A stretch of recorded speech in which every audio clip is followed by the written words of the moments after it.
ሰላም ጤና ይስጥልኝ የኛ እይታ ፕሮግራም ተከታታዮቻችን ሳምንታችንን ጠብቀን በየሳምንቱ የምናዘጋጀው ፕሮግራማችን የኛ ምልከታ ፕሮግራማችንን ለማቅረብ እኔ እና ሰይድ አሊ አብረን እዚህ እንገኛለን። የዛሬው ርዕሰ ጉዳያችን ልንዳስስ በእኛ ምልከታ የወደድነው በትግራይ የጊዜያዊ አስተዳደሩ ጊዜ አልቋል። 1 አመት ሞልቶታል እና ከሰሞኑ ከሁለት ቀን በፊት አንድ አነጋጋሪ የህዋስ ጀነራል ምግቤ የሀብት መጠናቸውን የገለጹበት መንገድ እና በዛ ዙሪያ ያጠናከርናቸውን አንዳንድ ጉዳዮች ልናይ ወደናል። አብሮኝ ሰይድ አሊ አለ። ፕሮግራማችንን ላይክ አድርጉ፣ ሰብስክራይብ አድርጉ፣ ተከታተሉን። እናመሰግናለን። እሺ፣ አመሰግናለሁ ፍርቱና። እንዴት ቆያችሁ የኛ እይታ ፕሮግራም ተከታታዮች? እንደሚታወቀው ብዙ ውስብስብ ነገሮች በእኛ ቀጠና አለ። ከዚህ መሀል ደግሞ በአጽንኦት የምናነሳው የሀገራችን የውስጥ ሰላም አለመረጋጋትን የሚፈትኑ ጉዳዮችን ነው። ልክ እንዳነሳሽው የኛ የቀድሞ ህወሓት አንዳንድ ጀነራሎች ወጣ እያሉ የሀብት መጠናቸውን እየገለጹልን ይገኛሉ። ይህ አስደንጋጭ ነው። አንድ ጀነራል ይህን ሁሉ ንብረት ሀብት እንዴት ሊያገኘው ቻለ? ደግሞም አሁን ያለው የጦርነት ድባብ ደግሞ ማን አቀደው? ምንስ ያሳካል? ለምን ተፈለገ? የሚለውን እናነሳለን። በዚህ መሀል ደግሞ የወጣቱ ማህበረሰብ ምላሽ ምን መሆን አለበት? እንዲሁም ደግሞ ትልቅ ለኢትዮጵያውያን መልካም ዜና ተብሎ ሊወሰድ የሚችለው የሱዳን ሙስሊም ብራዘርሁድ ቡድን በአሜሪካ አሸባሪ ተብሎ ተፈርጇል። የዚህ ቡድን አመለካከት በአፍሪካ ቀንድ ላይ የሚያመጣው ተጽዕኖ ቀላል አልነበረም። ከዚህ በኋላ ልክ እንደነ አልሸባብ ይዘምትበታል ማለት ነው። እንደዚህ አይነት ቡድኖች መጥፋት አለባቸው።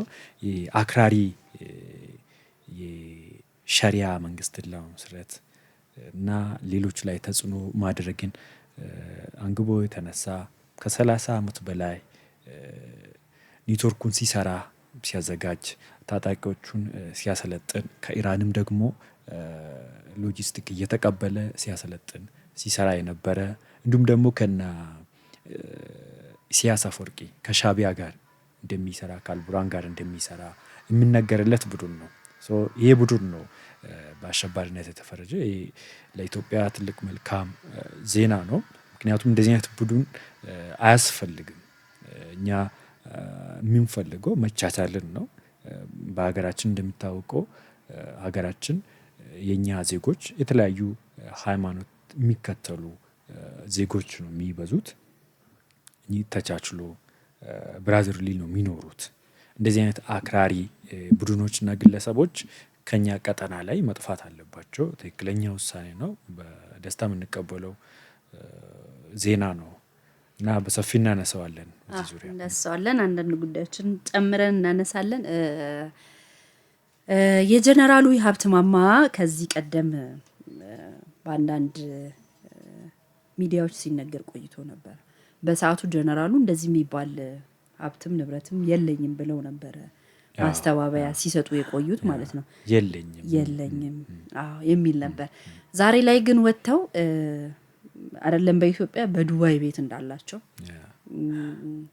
ቤተሰቦቻቸውን ክረምት ሲመጣ በአሜሪካ በዱባይ እንደሚያዝናኑ ቫኬሽን እንደሚያስወጡ ክረምት ላይ ቤቶች እንዳላቸው የተለያዩ ድርጅቶች እንዳላቸው ካምፓኒ እንዳላቸው ኢምፖርት ኤክስፖርት ላይ እንደሚሰሩ በድፍረት ገልጸዋል። አንድ ጀነራል እንግዲህ በሀገራችን ክፍያ ይታወቃል። የመንግስት ሰራተኛ ይሁን ጀነራል ይሁን ምን የሚከፈለው ደሞዝ ይታወቃል። ይሄ ደሞዝ ይሄንን ሀብት ያመጣል ወይ ብለህ ስትጠይቅ ያው መልሱ ማንም ሰው ሊመልሰው የሚችል ነው። እዛ ውስጥ አንገባ እና ይሄ ሀብት እንዴት መጣ ወደሚለው ስንገባ ደግሞ ከገለጹት ባሻገር ደግሞ ያልተገለጹ በርካታ ንብረቶች እንዳሉ ይታወቃል። የገለጹት ምናልባት ሩቧን ነው ይሆናል፣ ግማሹን እንኳን የማይደርስ ነው። ከዚህ በፊት ኢህአዴግ መንግስት ላይ በነበሩበት ጊዜ ኢትዮጵያን በምን ልክ እንደበዘበዙ የኢትዮጵያን ስትራቴጂክ የሆነ ተቋማቶችን በራሳቸው ስር አድርገው እንዴት ወደዚህ እንደመጡ የሚታወቅ ነው። ጀነራሉ ወደ ራሳቸው ቢዝነስ እንትን ለማለት 2003 አካባቢ ከመከላከያ እንደወጡ ይነገራል። ሲወጡ ይሄ ገንዘብ በቃኝ ባይሉም ንጥጥ ያለ ህይወት ላይ ሲደርሱ እንደወጡም ነው የሚነገረው። በእነኚህ ስር ያው ህወሓት በሰዓቱ የተለያዩ አገሪቷን እንትን ለማለት የተለያዩ እንትኖች መስርተው ሲጓዙ እንደነበረ ይታወቃል።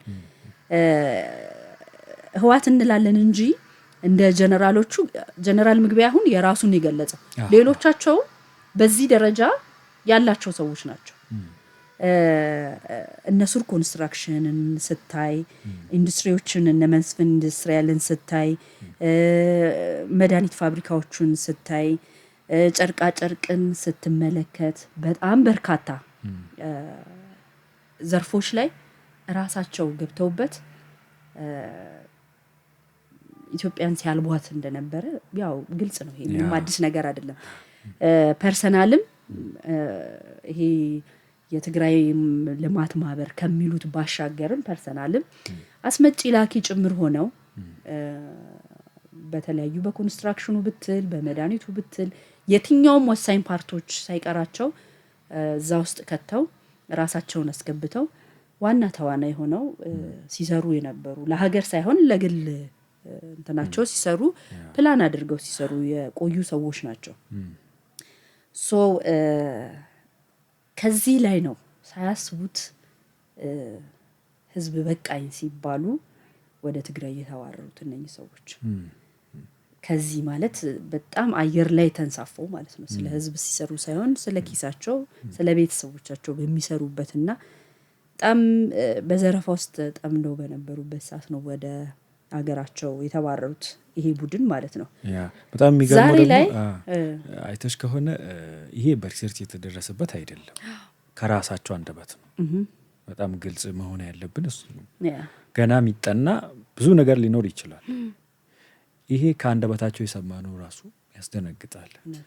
በጣም የሚገርመው ደግሞ ቅድም እንዳነሳሽው 2003 ከመከላከያ ሲወጡ 2010 አካባቢ ነው የለውጡ መንግስት ፋንክሽን ማድረግ የጀመረው እና በዚህ መሀል ያለው 7-6 ዓመት ማይበልጥ ነው እና በዚህ መሀል አንድ ኢንተርፕሪነር አንድ ስራ ፈጠራ ላይ የተሰማራ ሰው በምንም ታምር እንዶ ገና እኮ ነው እንዶ አንድ ፕላን እኮ ስታግጅ በቢዝነስ የ5 ዓመት ነው። በ5 ዓመት ውስጥ እስከ እዚህ ይደርሳለሁ ትርፌ ይሄ ይሆናል ለሽ ቢዝነስ ፕላንሽን ታውጫለሽ። ከዛ በኋላ ነው ነገሮቹ እየሰፉ የሚሄዱት እና ካልተዘረፈ ከየት ይመጣል? አዎ ምንም ይሄ እንደዚህ ካልሆነ ብለህ የምትለው ነገር አለ። በግልጽ የተቀመጠ ነገር ነው። በድፍረትም ወጥቶ ተናግረውታል። ከተናገሩትም በላይ ደግሞ የታወቀ ነው ያላቸው ሀብት። ዛሬ ወደ ትግራይም ከሄዱ በኋላ እዚህ የለመዱት ሱሳቸው ስለማይለቃቸው የትግራይ ማዕድናትን አውጥተው በህገወጥ መልክ ወደ ዱባይ ወደ በኤርትራ በኩል እያስወጡ ሲሸጡ የነበረ ያው ሲወራ የቆየ ነገር ነው። ከማውራትም ያለፈ በተጨባጭ ያለ ነገር ነው። ይሄ ከማውራት የዘለለ ነገር የነሱ ጓዳ የነበሩ ናቸው ሲገልጹ የቆዩት። የነኚህ ጀነራሎች አላማ አንድና አንድ ሀብታቸውን ማስጠበቅ ነው። ያ የተመቻቸን ህይወት ያ የአሜሪካ ቫኬሽን ያ የዱባይ ቫኬሽን ማስቀጠልና ብዝበዛቸው ማስቀጠል ነው እንጂ በተጨባጭ አሁን በምታየው ነገር ስለ ትግራይ ህዝብ የእውነት አሟቸው የእውነት ተሰምቷቸዋል ወይ ብለህ ስታስብ በምንም ተአምር ለትግራይ ህዝብ ጥላቻ እንጂ ፍቅር ያላቸው አይመስለኝም። ይሄን ለምን አልሽ ብትለኝ ሁሉ ጊዜ በእንጨት በቁስል ላይ እንጨት የሚሰድ ሰው ሊያክም የማይፈልግ ሰው እንባህል ሊጠርግ የማይፈልግ ሰው ወዳጅህ አይደለም። በአፋቸው የሚነግሩ ሌላ ነው፣ ተጨባጭ የሚያደርጉት ሌላ ነው። በተደጋጋሚ ብለነዋል ይሄንን ነገር ማለት ስለ ተፈናቃይ ስታስብ ፔንፉል ነው። የኛ አስተዳደር አብሮ ካልገባ ብሎ ተፈናቃይ ገባ በሸራ ውስጥ እዛ እንዲማቅቁ ስንት ዓመት አስቀምጧቸው የነሱ አስተዳደር አብሮ እንዲገባ ለምንድን የተፈለገው? ወልቃይት ጠገዴን አሁን ብታስብ እኛ የአማራውም የትግራዩም እንትን አይደለንም። በዚህ ዙሪያ የማን ነው የሚለው ውስጥ እየገባን አይደለም። ህዝብ ግን አሁን ያለው አስተዳደር ህዝቡ የተፈናቀለው ይምጣ ብሎ ተናግሯል። በቃ ህዝብ ወደ ቀዩ መመለስ ካለበት የራይ አስተዳደር የሚለውን አብሬ ካልሄደ የሚለውን ነገር ትተዋለክ። እነሱ ለምንድነው መተው ያልፈለጉት? ወልቃይት ማለት የሰሊጥ የጥጥ ቦታዎች ናቸው። ይሄ ልማት በደንብ የለማ አካባቢ ነው። ያ ጥቅም ነው የቀረባቸው። ገባህ? ኢትዮጵያ ላይ ሲዘርፉ የነበረው ጥቅም ቀረባቸው፣ እዛ ጋር ደግሞ ያኛው ጥቅም ቀረባቸው።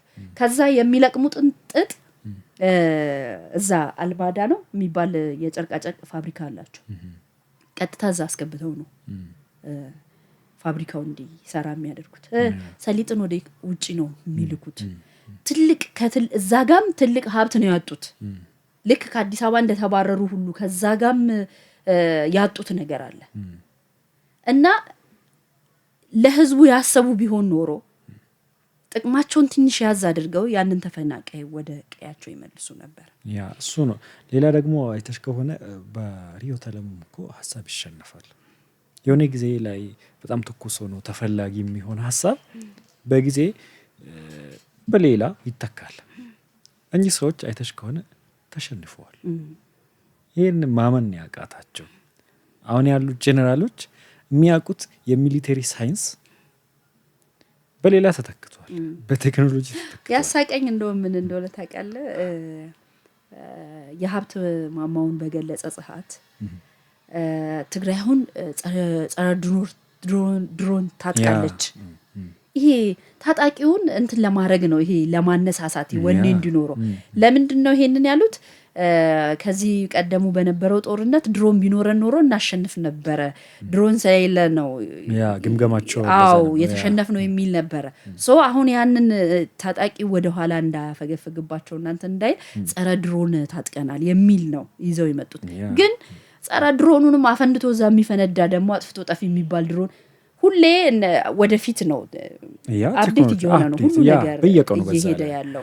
እነሱ ግን አንድ ነገር ካወቁ በቃ ያን ፋይናሊ ያወቁት ግምገማቸው ራሱ በራሱ የወደቀ መሆኑን የሚገባ በዚህ ነው።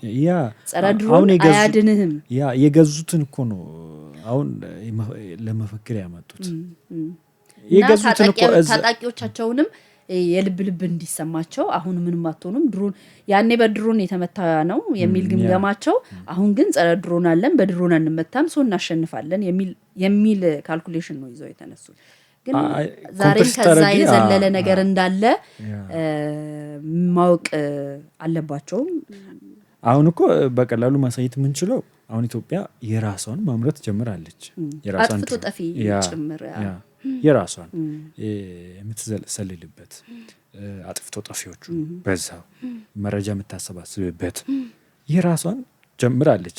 ይሄ ግዴታ ስለሆነ ነው ወደዚህ የገባችው። ምክንያቱም ተገዝቶ የሚመጣ ምንም ያክል ቢገዛም መነጭ የሚደረገው ሶፍትዌሩን በገነባው አካል ነው።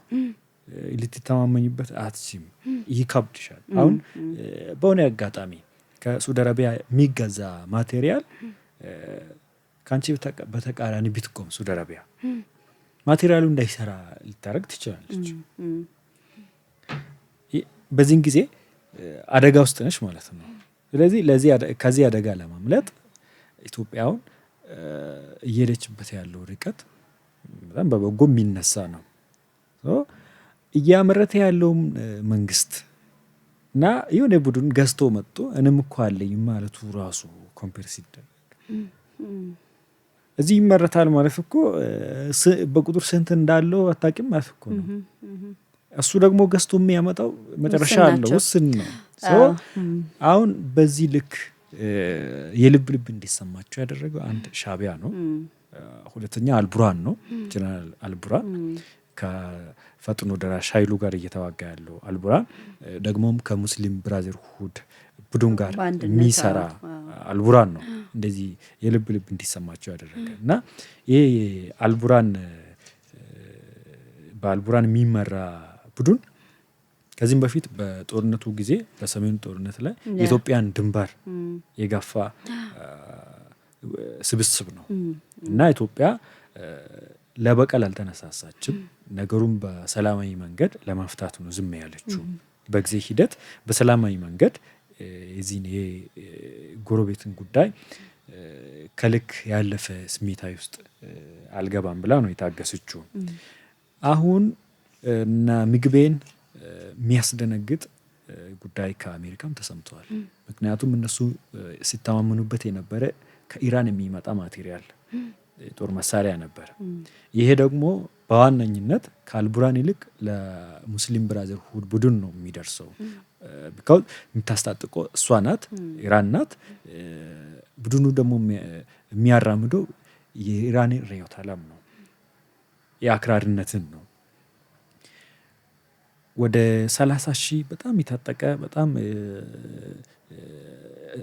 በሳይኮም የተገነባ ታጣቂ አለው ይባላል የዚህ ሙስሊም ብራዘርሁድ የሚባል እና ከዚህ በፊትም በሱዳን መንግስት ውስጥ መዋቅሮች ውስጥ ገብቶ ትልቅ ሰንሰለት ያለው ከባድ ስብስብ ነበር ይባላል እና አልቡርሃን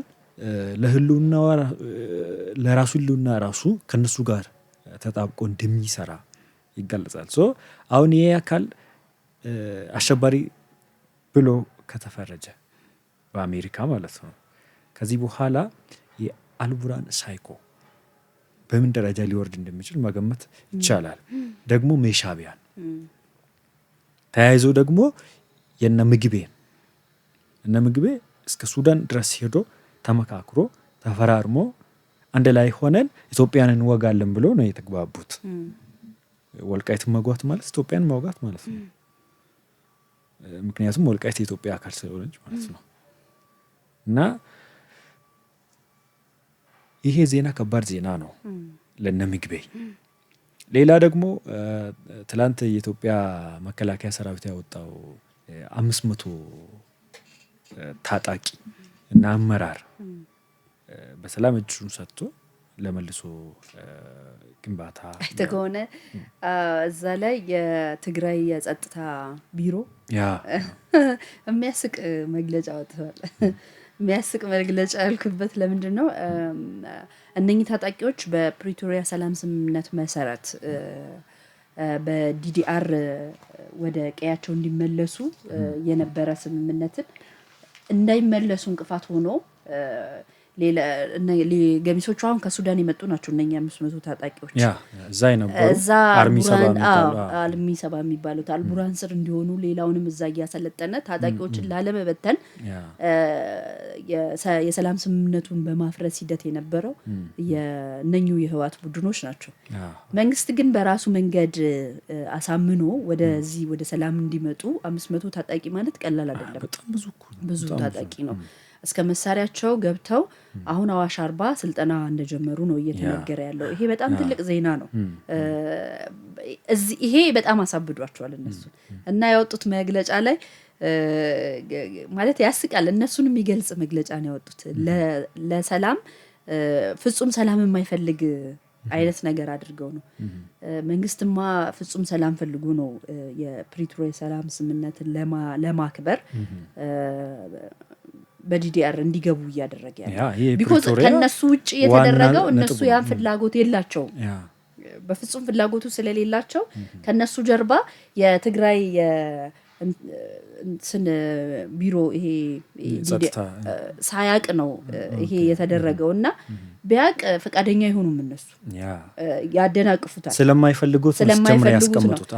መንግስት በራሱ መልኩ ታጣቂዎች ወደ ሰላም እንዲመጣ ማድረግ ፍጹም ሰላም ፈላጊ አይደለም የሚያስብል አይደለም። ይሄ አንዳንዴ የራስን መጠሪያ ሰው ስጠራበት አይነት ነገር ነው የሚሆነው እና በጣም ተበሳጭተው ያስታውቃል። ጽሁፉ ራሱ በብስጭት የተጻፈ ጽሁፍ ነው እና እንዳልከው ይሄ ጀንበራቸው እያዘቀዘቀ ይመስላል። ጀንበራቸው እያዘቀዘቀ ስል እንዳልከው አልቡርሃን በእነኚህ በአሜሪካ በጣለችው ማዕቀብ ምክንያት መመታቱ ማይቀር ጉዳይ ነው። ያን ቡድን እንዳለ ማጣቱ ከዚህ በኋላ እሱም የዛው አካል ስለሆነ ማለት ነው። በዚህ ሁኔታ ይሄ ፈጥኖ ደራሽ ኃይሉ ሄሜቲ ደግሞ እኮ እኛ የምንዋጋው እንትን ላይ ሄዶ ነበረ የሆነ ጊዜ ጎረቤት ሀገር እዛ ሄዶ ምንድነው ያለው እኛ የምንዋጋው አክራሪ የሙስሊም ቡድኖችን ነው ሲል ሰምቼዋለሁ። እና ሄሜቲ ዩጋንዳ ሄዶ እንደዛ አይነት መግለጫ ሲያወጣ ሰምቼዋለሁ። እና ሄሜቲ በዚህ ረገድ አላማ ይዞ የተነሳው ራሱ አክራሪነትን የማርገብ አይነት ሂደት ነው እና ከአሜሪካ ፍላጎት ጋራ አንድ አይነት ኢንተረስት ያለው ነው የሚሆነው። እና አልቡርሃን ደግሞ እየተመታ ነው። የአልቡርሃንን እንደ ቀኝ እጅ የተጠቀሙት ህወሓትም ሆነ ሻዕቢያም በራሱ በዚህ ዙሪያ በጣም አንገታቸውን የሚያስደፋ ጉዳይ ነው የሚሆነው። ወደ እነሱም የሚሄድ ነው። በተለይ የሻዕቢያ መንግስት ያው የአሸባሪ መፈልፈያ ራሱም እንደ መንግስት አሸባሪ አይነት አቋም ያለው የአሸባሪ መፈልፈያ የሆነ ነው ሻዕቢያ። ወደ ግብጽ ስትሄድ ግብጽም እነኚህን ቡድኖች ከሀገሯ ታባር እንጂ በሱዳን ድጋፍ እንደምታደርግላቸው ነው የሚነገረው። ቀጥሎ ሰንሰለቱ ደግሞ ወደ ኢትዮጵያ እንዲገባ ጭምር በተለይ በኢትዮጵያ ያ እንደዚህ አይነት ርዕዮተ ዓለም በኢትዮጵያ ስኬታማ ይሆናል ለነሱ አላማ ወደዚህ ቢመጣ ማለት ነው። አይተሽ ከሆነ ከና አልቡርሃን ጎን በመቆም የኢትዮጵያ አየር መንገድ ራሱ የሱዳን ፈጥኖ ደራሽ ኃይሉን ይደግፋል፣ ሰራዊቱን ያመላልሳል፣ ሎጂስቲክ ይሰጣል ስሉ ሲጽፉ የነበሩ አክቲቪስት አሁን ላይ የሚባሉ አይነት ፖለቲካ እናቀለን ሙሉ ሰዎች ኢትዮጵያ የጎረቤት ጉዳይ እንደማያገባት አድርጎ የሚስሉ እና በዚህ ልክ በአሸባሪነት መፈረጅ ያለበት ቡድን ያለበት ኤሪያ ላይ ኢትዮጵያ ዝም ብላ ቁጭ ማለት አለበት ብሎ የሚያምኑ የኛ ፖለቲከኞች ያሉበት ኤሪያ ላይ እውነትም ያ ቡድን ቢመጣ ቢሳካለት ኢትዮጵያ ቢገባና ሲር ቢሰድ ይሳካለታል። ግብጽ የምትፈልገውም አጀንዳ ሻዕቢያ የሚፈልገውም ምክንያቱም ዋና አላማቸው እኛ በብሔር መወቃቀስና መገዳደልን ካቆም ነው እነሱ የሚያተኩሩት በሃይማኖት መጋጫት ነው። አርሲ አካባቢ እየተደረገ በቅርቡ በየቦታም ምናያቸው አልፎ አልፎ ያ እንደዚህ አይነት ነገር አትራክት እንዲያደርግ ነው። እና የሻዕቢያ ጀንበር አዘቀዘቀች ያልነው ከዛ አንጻር ነው። የህወሓትም እንደዛው ያዘቀዘቀች ነው። ያ መግለጫም ይሄ ታጣቂውም ወደ ሰላም መምጣቱ ያሳበዳቸው በዛ ምክንያት ነው። ጸረ ድሮን ታጥቀናል ብለው ብቅ ያሉትም የቀረውን የታጣቂ ስለንቦና ለመጠገን አይነት የመጡበት ሂደት ነው እንጂ ጸረ ድሮን እንደማያድናቸውም ያውቃሉ። እንግዲህ ቆም ብሎ የትግራይ ወጣት ማሰብ ያለበት ብለን የምናምነው እኛ ትልቁ ፖይንት ይሄ ነው። ለማን ነው የምሞተው? ለጀነራል ምግቤ ሀብት ንብረቱን ለማስመለስ፣ ለጀነራል ታደሰ ሀብት፣ ለነ ደብረጽዮን ሀብት ነው የምሞተው ወይ ብሎ ማሰብ መቻል አለባቸው። ቢኮዝ እነሱ ሀብታቸው እንዳይነካ እንደ ትላንቱ እየዘረፉ ለመኖር ፋሚሊውን ቫኬሽን አሜሪካና ዱባይ እንዳለው ካፉን የተሰማው እንግዲህ ይሄ ሀሜት አይደለም፣ በተጨባጭ ወጥቶ ያወራው ነገር ነውና ይሄ ለዚህ ነው ወይ የምዋጋው ህዝቤን ደም ማፋስሰው የትግራይን እናት ያለ ጧሪ ቋባሪ ማስቀረው ሁሌ ማስለቅሰው ለነሱ ነው ወይ ብሎ ቆም ብሎ ማሰብ መቻል አለበት። እኔ መሽገር ናቸው ከትግራይ ህዝብ ላይ ስንት አመት ደማቸውን መጠጡ እውነት ለመናገር የሚገርመው ደግሞ እኮ ከባለፈው ጦርነት ወጣቱ ምንድነው ያተረፈው? አሁን ወደ ጦርነት የሚገባው ትልቁ ጥያቄ መሆን ያለበት ይሄ ነው። ከበፊቱ ምን አተረፍ ነው? ትንሽ ቆም ብሎ ማሰብ ማሰላሰል ይፈልጋል። እነሱ የሚያወሩት ራሳቸውን ለዛ ህዝብ ውክልና እንዳላቸው ተቆርቋሪ እንደሆኑ የሚያወሩት ነገር አለ። ከዛ ባሻገር ያለፈውን ትንሽ ቆም ብለው ቢያስቡ በደንብ ይመለስላቸዋል። ይሄ ጦርነት ለምን ሊጀመር እንደተፈለገ አሁን ያለው ድባብ ምንድነው፣ ምን ሊያሳካ ምን ተፈልጎ የሚለውን እውነት ተፈናቃይ ለመመለስ ነው፣ ከዛ ውጪ ሌላ መንገድ የለም፣ እውነት ለትግራይ ህዝብ ነው ወይ የሚለውን መመለስ ይቻላል። ትግራይ ከህዋት ውጪ በጣም ብዙ ምሁራን አላቸው። እኔም ማለት የፈለኩት እሱን ነው። አሁን የህዋት የቀድሞ ህዋት አንዳንድ ጄኔራሎች እየሰሙ ወደ ጦርነት ከመማገድ በየዘርፉ ያሉ ምሁራንን መስማት አለባቸው ወጣቶቹ። እውነት ነው። ያኛው ምን እያለኝ ነው፣ ነገሮቹ ግልጽ ባይሆኑላቸው እንኳን ማለት ነው ተደብቆ ይህ መስማት ነው ያለባቸው። ምሁሩ ምን እያለ ነው፣ በአካዳሚ ዙሪያ በሚሊተሪ ዙሪያ ያለው እንዲሁም በፖለቲካ አካባቢ ያለው ከህዋት ውጪ ማለት ነው ስለ ጦርነቱ ምን እያሰበ ነው፣ ምን እየተናገረ ነው? ምክንያቱም ትግራይ ህዝብ ከሆነ ሁሉም ትግራይ ነው። ነገሩ የሚፈታ ከሆነ ለምን በአንድ በኩል ብቻ ኤክስፔክት ይደረጋል? ከዚህ በፊት ወጣቱ እግሩ ተቆርጦ እጁ ተቆርጦ አይኑ ጠፍቶ ስንት ወጣት ህይወቱን አጥቶ የሚገባውን ካሳ ራሱ ሳያገኝ እስካሁን ለሚበላው አሁን አይተሽ ከሆነ ሰሞኑ ለጦርነት ስሉ ወደ ክልሉ የገባውን ባጀት ዘረፉና ደሞዝ የለም። ትምህርት ቤቶች ትምህርት ለማቆም ተገደናል የሚል መግለጫዎች እየወጡ ነው። በጣም የሚያሳዝን። የውጪ ሚዲያዎች የትግራይ ወጣቶች ሌሊት ሻንጣቸውን ይዘው ከትግራይ ክልል እየወጡ እንደሆነ እየተነገረ ነው። እና በእርግጠኝነት መቃወሚያውንም ይግዛ ራሱ ድሮኑንም ይግዛ አሁን ባለው ሁኔታ በእርግጠኝነት መንግስት ፈርጠም ያለ አቅም እያበጀ ነው። ትላንትና በባዶ እጅ ራሱ ፋይናል ሪዛልቱ ያው እንዳየነው ነው። በዚህ ጦርነት ውስጥ እነሱ ምንድነው የሚያተርፉት? ከኋላ ሆነው በል እያለ የሚሞተው እየሞተ ዛሬም የራሳቸውን ሀብት ማካበት ነው እንጂ ስለሚሞቱት አይገደዱም። ግድም የላቸውም። እየረሸኑ ከፊት ጦርነት እየተዋጉ በጦርነት ህግ ታፈገፍጋለህ። ስልት ነው፣ አንዱ ስልት ነው። የሚያፈገፍገውን ከኋላ እያስመታ መሀል ላይ እንደ ዳቦ ከስርም ከላይም እሳት እንዲነድበት የትግራይን ወጣት ከማድረግ በዛ ውስጥ የራሳቸውን የሚያሸሹትን ሀብት ማሸሽ፣ የሚያካብቱትን ማካበት እንጂ ውጤቱ ይታወቃል። የተለየ ነገር አይፈጠርም። ትላንትናም ተሸንፈዋል አይደለም ዛሬ በጣም ኢትዮጵያ መንግስት እኮ ተቋማትን ገንብቷል። ትላንትና መከላከያ እጁ አልነበረም፣ ፖሊስ እጁ አልነበረም፣ የመረጃ ክፍሉ እጁ አልነበረም። በበርካታ ባዶ ላይ ግን ያው እንደ እግዚአብሔር ፍቃድ ሆኖ መክቷል የመጣበትን። ዛሬ ግን በዛ ልክ ባልሆነ ሁኔታ ውስጥ ባይሞክሩት፣ ወጣቶቹም እዚህ ውስጥ ባይሳተፉ፣ የግለሰቦችን የሆነ ቡድኖችን ሀብት ለማካበት ብለው ህይወታቸውን ባይገብሩ፣ ሌላውንም የትግራይ ምሁራን ቢያዳምጡ የተሻለ መፍትሄ ይኖራል ብለን እናምናለን እኛ።